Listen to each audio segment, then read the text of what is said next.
Хүмүүсийн хандлага хэр зэрэг өөрчлөгдөж байна? Улсын цол авснаас хойш. Ер нь өмнө нэг цагаан сараар төрүүлээд бас нэг хүмүүс танигдсан байсан болохоор бас яг улсын цол авахаас өмнө аймаг арслан байсан юу нэг хэрэг чанарын ялгаа байхгүй л. Улсын цол авсны дараа одоо хамгийн анхны барилдаа ямар барилдаанд байсан? Хэр зэрэг гоё мэдрэмж авав? Чулууц сумын 100 жилийн барилдаанд очиж барилдсан. Тэгээ улсын цол анхны барилдаанд барилж авах гоё сайхан мэдрэмжтэй байдаг.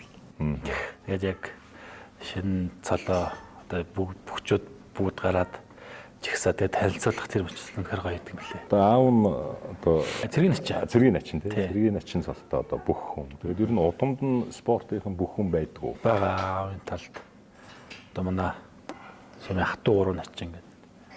Тэр манай аавын талын хорийн хамаатнууд байна. Манай ээжийн талаас манай ээж ам баг тунд бас барилддаг сумын зөвлөлтөн байдаг. Ах дүүнэр сууж байгаад бас ярьж байгсан манай одоо мөнгө ширгалбаны нэр нь бүх болох болов. Ер нь хизэнээс тийм үг одоо жигтэсэж эхлэв. 2009 он авсан юм болоо. Автай энд нэгээр барилдахад дагаал явж идэг бас тэгэл. Барилтан дээр автай явж ахтал тэгэл нутгийн хүмүүс. Бүх болохоор хөхтөө нэгэл өвдөө барьж үзэл гар мар барьж үзэл. Бүх болохоор хөхтөө шиж барилдээ шүү гэл. Тэгтээс тэгэл